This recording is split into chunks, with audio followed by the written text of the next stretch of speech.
శ్రీ దత్త దర్శనం పార్ట్ 26. స్నేహఫలం. వాళ్ళితన్ని చూసి నివ్వెరపోయారు.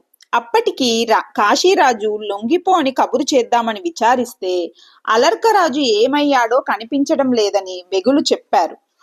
అతడు ధర్మాత్ముడు కనుక రాజు లేని సమయంలో విరుచుకుపడి కోటను ధ్వంసం చేయటం ఇష్టం లేక ఆగాడు. అనుకోకుండా మబ్బులేని పిడుగులాగా అలర్కుడు తమ ముందర వాలేసరికి వాళ్ళకు ఆశ్చర్యంగా ఉంది. అలర్కుడు అన్నయ్యకు వినయంగా నమస్కరించాడు. కాశీరాజును నవ్వుతూ పలకరించి, కాశీరాజా, నా రాజ్యాన్ని నువ్వు తీసేసుకో, పాలించుకో, లేదా మా అన్నయ్యకి ఇయ్యు, నీ ఇష్టం వచ్చినట్టు చేసుకో అన్నాడు. కాశీరాజుకి నమ్మబుద్ధి కాలేదు. అలర్కా, క్షత్రియ ధర్మం బాగా ఎరిగిన వాడివి, నువ్వు ఓడిపోవడం ఖాయమని నేను ఒప్పుకుంటాను. అంత మాత్రం చేత ప్రాణభయంతో ఇలా మాట పూర్తి కాకుండానే గలగలా నవ్వాడు అలర్కుడు. వీరా, నేను నిన్నటి దాకా ఇలాగే అన్నాను. ఇవాళ బుద్ధి మారింది. శ్రీ దత్తాత్రేయ సద్గురు కృపా కటాక్షం వల్ల మారింది. అవును, నువ్విక్కడ కోటను ఆక్రమించుకొని ఉండగా నేనక్కడ దత్తస్వామిని శరణుజొచ్చాను. ఆ మహాత్ముడు నా హృదయంలో జ్ఞాన దీపం వెలిగించాడు. ఆ వెలుగులో నాకిప్పుడు చరాచర సమస్త జగత్తు సచ్చిదానంద పరబ్రహ్మ స్వరూపంగానే కనిపిస్తోంది. రెండోది లేనే లేదు. నాకిప్పుడు మిత్రుడెవడు, శత్రువెవరు? ఇక మీదట సంఘాలను త్యజించి ఇంద్రియాలను జయించి బ్రహ్మ సామ్రాజ్యాన్ని అందుకునే మహా జైత్రయాత్రకి వెడుతున్నాను. ఆ విజయం అన్నింటికన్నా పెద్ద విజయం. మా అన్న, నువ్వు నాకీ సన్నివేశం కల్పించారు. అందువల్ల మీరు నాకు ఉపకారులే కాని శత్రువులు కారు. వీరా, యుద్ధం పట్ల అంత కోరిక ఉంటే మరో రాజును చూసుకో, పో, రాజ్యం తీసేసుకో. అలర్కుడి మాటలు వింటున్నా కొద్దీ కాశీరాజుకు ఇతనికి మతి చలించలేదు కదా అనిపించసాగింది. కాని అంతలో తన ప్రక్కన కూర్చుని ఉన్న సుబాహువు తటాలున లేచి వెళ్లి తమ్ముణ్ణి గట్టిగా కౌగిలించుకొని, నాన్నా, సన్మార్గం పట్టావురా, సంతోషం అని కాశీరాజు వంక తిరిగి నమస్కరించి, మిత్రమా, నా పని సాధించి పెట్టావు. నిన్ను శరణు వేడినందుకు నా పని తీరింది. నువ్వు సుఖంగా ఉండు, ఇక సెలవు అని గబగబా నడిచి వెళ్ళిపోసాగాడు. కాశీరాజుకు ముందు తనకు మతిపోతున్నట్టు అనిపించింది. ఏమిటి ఈ ఇద్దరి ప్రవర్తనకు అర్థమేమిటి? తమ్ముడు స్వయంగా లొంగిపోతున్నాడు, అన్న ఇంతా చేసి అన్నీ తనకు వదిలి వెళ్ళిపోతున్నాడు, పైగా తమ్ముణ్ణి అభినందించి. ఏమిటిదంతా? కాశీరాజుకి ఏమీ తోచలేదు. అతను వెనువెంటనే ముందుకు దూకి బాహువు నొడిసి పట్టుకొని, నేస్తుడా, కొంచెం ఆగు అన్నాడు. ఆగాడు సుబాహువు. మిత్రమా, ఏమిటిది? తమ్ముడు రాజ్యం ఇవ్వడన్నావు, సాధించాలన్నావు, అది ఇప్పుడు దక్కింది. దక్కగానే నా పని అయిపోయిందని దులుపుకుపోతున్నావు. ఏమిటి వింత? కాశీరాజా, దేశ దిమ్మరిని కదా, మర్యాద అంతగా తెలియవు. ఏమనుకోకు. నేనొచ్చిన పనేమిటో అదెలా తీరిందో చెబుతా విను. మా అమ్మ మదాలస మాత యోగమాత. ఆ తల్లి కడుపున మేము నలుగురం అన్నదమ్ములం పుట్టాం. పై ముగ్గురికి అమ్మ తన చనుబాలతో జ్ఞాన బోధామృతాన్ని రంగరించి మాకెక్కిచ్చింది. దానివల్ల మేము ముగ్గురం పిన్న వయస్సులోనే సంసారాన్ని త్యజించి బ్రహ్మానందాన్ని చురగొన్నాము. చివరి వాడి దగ్గరికి వచ్చేసరికి మా అమ్మ ప్రవృత్తి మార్గాన్నే ఉపదేశించవలసి వచ్చింది. దానివల్ల ఇతడు జ్ఞాన మార్గం వంక చూడక సంసారంలో కొట్టుమిట్టాడుతూ ఉండవలసి వచ్చింది. నేను నా యథేచ్ఛా సంచారంలో ఒకసారి ఇటు వచ్చేసరికి ఇతని పరిస్థితి నాకు తెలిసి మనస్సు విలవిల్లాడింది. అరరే, ఆ యోగేశ్వరేశ్వరి కడుపున పుట్టి ఆ జ్ఞానమూర్తి చను కుడిచి చివరికి వీడిట్లా ఇతర వనితల పాన్లిళ్ల మీద పందిలాగా పొర్లుతూ పకపకలాడుతూ ఉండటం తెలిసి, మిత్రమా, నాకు గుండె తరుక్కుపోయింది. 10 మంది వర్తకులు కలిసి ప్రయాణం ప్రారంభిస్తే దారిలో ఒకడికేదన్నా అయితే చుట్టరికం లేకపోయినా మిగిలిన వారు చూస్తూ ఊరుకోరే. ఇక రక్తం పంచుకు పుట్టినవాడు వీడిలా అవుతుంటే చూస్తూ ఊరుకోవడం ధర్మవా అని అనిపించింది. అందువల్ల వీణ్ణి మంచి దొవ్వలో పెట్టాలనిపించింది. వీడు బాగుపడాలంటే అంతులేని దుఃఖం పుట్టాలి ముందర. దుఃఖం పుట్టాలంటే అంగబలం అర్ధబలం నశించాలి. అందుకనే నిన్ను ఆశ్రయించాను. నా పన్నాగం ఫలించింది. మా వాడు దత్తాత్రేయ స్వామి వారి పాదాలు పట్టుకున్నాడు. నా పని తీరింది. ఈ మేలుకంతటికి నువ్వే కారణం. నీ మేలు మరవను. నువ్వీ రాజ్యం ఏలుకో, నాకు సెలవియ్యి. సుబాహు చెప్పిందంతా వినేసరికి కాశీరాజుకు కడుపులో దేవినట్లయింది. అతను అప్పటికే బహు విధాలుగా ధర్మం చేసి చేసి బుద్ధి పరిపాకాన్ని సంపాదించుకున్నాడు. అతనికి సన్నివేశమంతా అనూహ్యంగా కనిపించి అంతరాంతరాల్లో దాగి ఉన్న సంస్కారాలన్నీ వెలిదీయసాగంది. అతడు సుబాహును పొదివి పట్టుకొని, మిత్రమా, తమ్ముడికి ఉత్తమమైనదిచ్చుకొని మిత్రుడికి పనికిరానిదిస్తావా? ఇది మైత్రి ధర్మమా? తమ్ముడికి మంచిదారి చూపించుకొని మిత్రునికి చెడుదారి పట్టిస్తావా? నేను కూడా ఈ సాంగత్యం అనే మురిగి గుంటలో పందిలాగా పొర్లుతున్నవాణ్ణే కదా. అయ్యా, నాలో ఎన్ని లోపాలున్నా నీ సాంగత్యం రవ్వంతైనా చేశాను గదా. సత్సాంగత్యం నిష్ఫలంగా పోదు కదా. మహాత్మా, నాకింత జ్ఞానభిక్ష పెట్టు అన్నాడు. సుబాహువు కాశీరాజు వంక చూశాడు. అతని హృదయం కరుణతో నిండి ఉన్నది.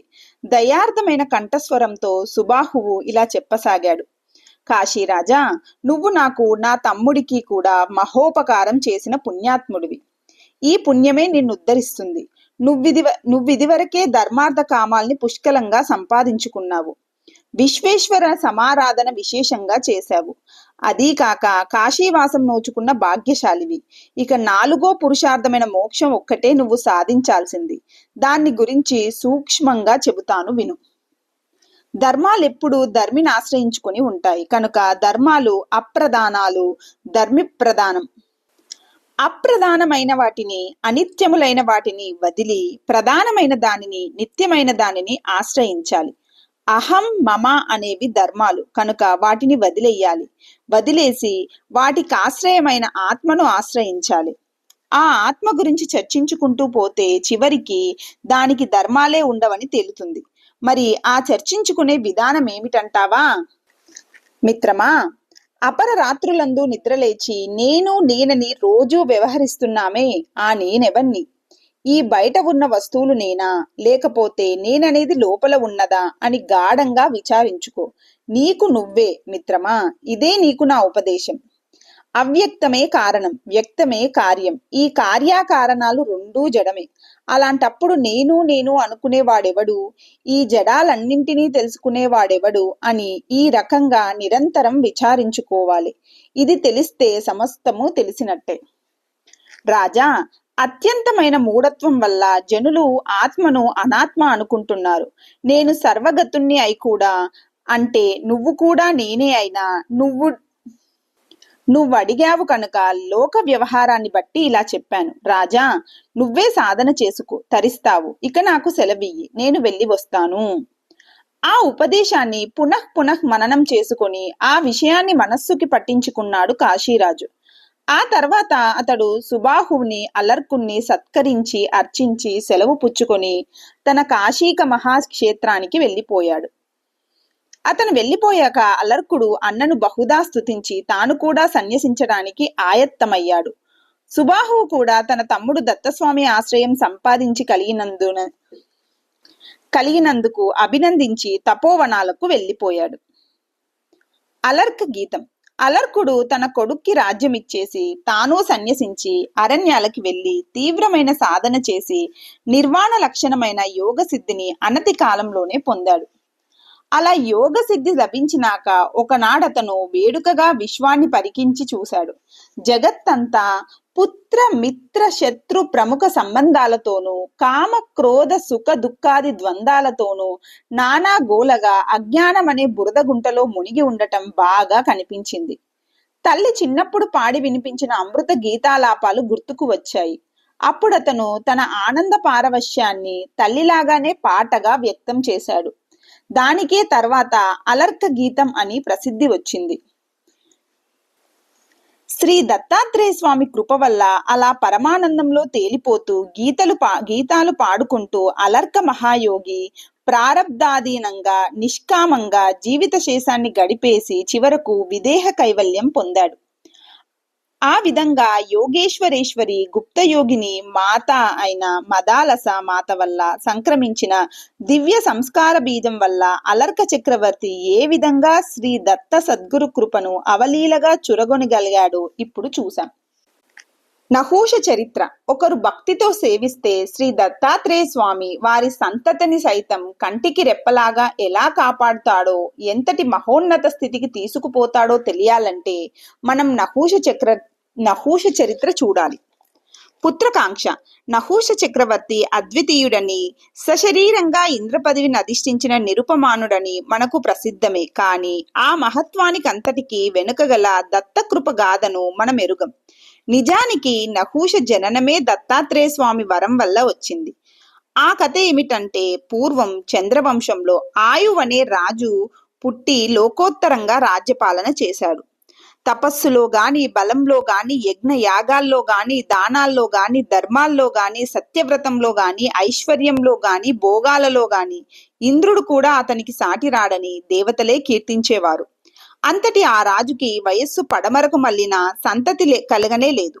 ఉత్తమ సంతతి కోసం చాలా ప్రయత్నాలు చేశాడు. కానీ ఏ ప్రయత్నమూ ఫలించలేదు. చివరకు దత్తాత్రేయ స్వామిని ఆరాధించుదామని నిశ్చయించుకొని ఆయన ఆశ్రమానికి వెళ్ళాడు. రాజు వెళ్ళేటప్పటికి దత్తస్వామి రాజుగారి బావమరిదిలాగా మంచి జోరుగా ఉన్నాడు. ఒంటి నిండా అనేక రత్నహారాలు, భూషణాలు, పూలమాలలు, అత్తరుపూతలు. ఒకటేమిటి, ఎన్ని రకాల దర్జాలు ఉండడానికి అవకాశం ఉందో అన్ని దర్జాలు ఉన్నాయి. ఇవేగాక చేతిలో బంగారపు మద్యపాత్ర తలతలలాడుతుంది. అది కూడా చాలక ఒక పడుచుపిల్ల ఆయన తొడల మీదికి జారిగిలా పడి ఉండి మధురం అందిస్తూ ముద్దులు గుడుస్తోంది.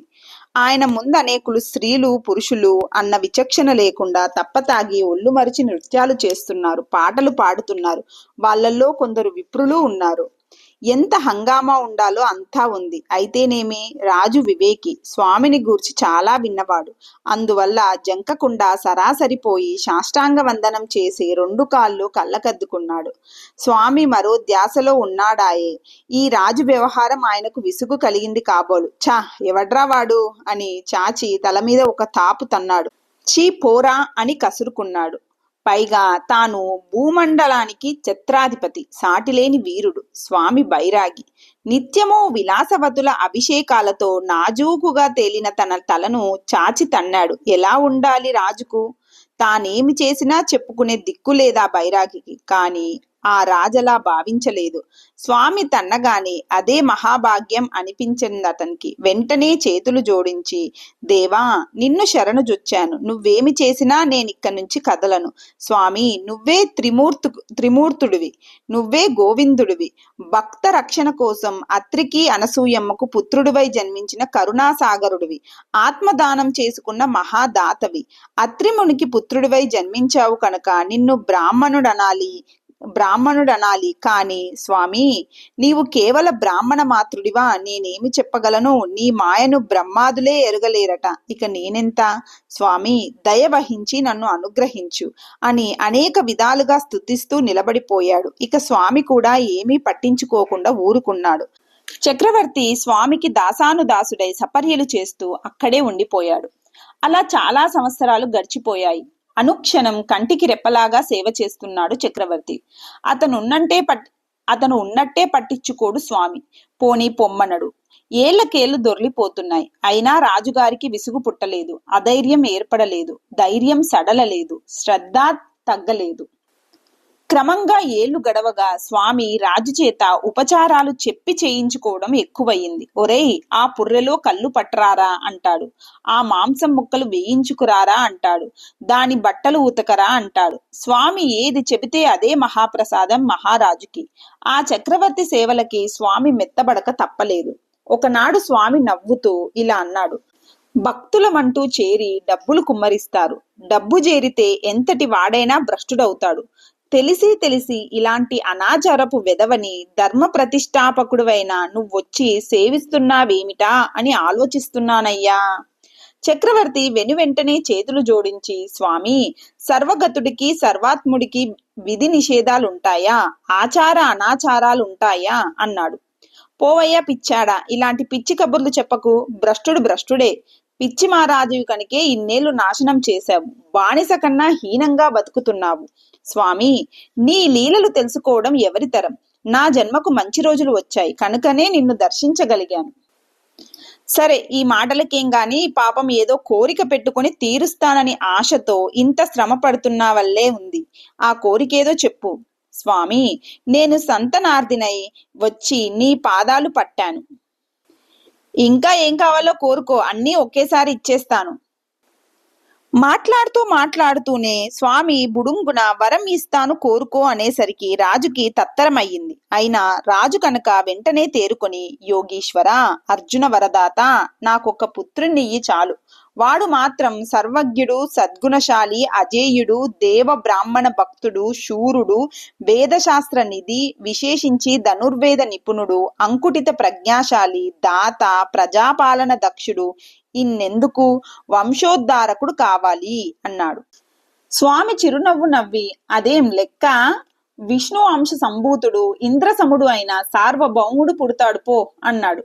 రాజు పరమానందంతో సాష్టాంగ వందనం చేశాడు. రాజు లేచేలోపు స్వామి ఒక పండును రాజు చేతిలో పెట్టి, ఈ పండు నీ భార్యకిచ్చి తినిపించు, ఇక నువ్వు బయలుదేరు, ఆలస్యం చెయ్యకు అన్నాడు. రాజు పండు అందుకొని మళ్ళీ నమస్కరించి లేవబోయే లోపలే స్వామి అంతర్ధానం అయిపోయాడు. ఏం తొందర వచ్చిందో మరి. సుందర స్వప్నం. రాజు మహోల్లాసంతో రాజధానికి చేరి స్వామి చెప్పినట్టే చేశాడు. అనతి కాలంలోనే పట్టపురాణి ఇందుమతీదేవి గర్భవతి అయింది. కొన్ని నెలలు గడిచాక ఆమెకు ఒక కల వచ్చింది. ఎవరో దివ్య పురుషుడు సూర్యుడిలాగా జాజ్వల్యమానంగా ఉన్నాడు. తెల్లటి బట్టలు, తెల్లటి పూలమాలలు, ఇంకా తెల్లటి మందహాసాలు జిగేలుమంటున్నాయి. అది కాక శ్వేత చందనపు పూత ఉంది. ఒంటి మీద దివ్య భూషణాలు ఉన్నాయి. చేతుల్లో నాగులున్నాయి. ఆ చేతుల్లో శంఖ చక్ర గదా ఖడ్గాలున్నాయి.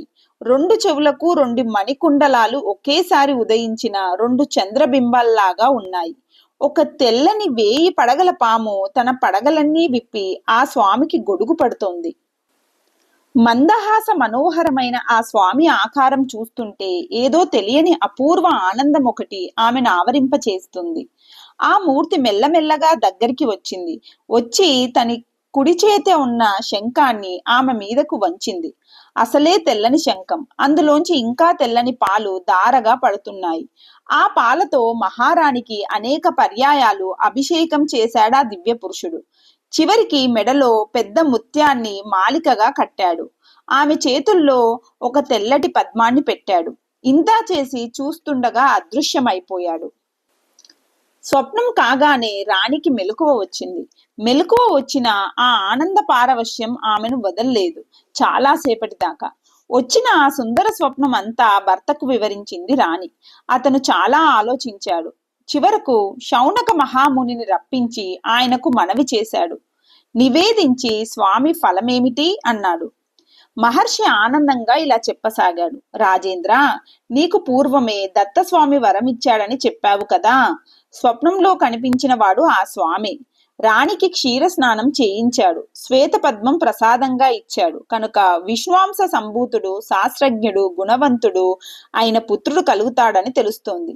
ఇంకా ఆ ముత్యం మెల్లో కట్టడం సంగతి ఆలోచిస్తే అది గర్భరక్షణ కోసం అనుగ్రహించిన రక్ష అనిపిస్తోంది. ఏమైతేనేమి, మొత్తం మీద అది చాలా ప్రశస్తమైన కళ. మీకు వంశోద్ధారకుడైన పుత్రుడు పుడతాడు, సందేహం లేదు. ఆ స్వప్న ఫలం విని రాజదంపతులు ఆనందంగా దత్తస్మరణ చేసుకుంటూ పుత్రోత్సాహం కోసం ఎదురు చూస్తూ కాలం గడుపుతున్నారు.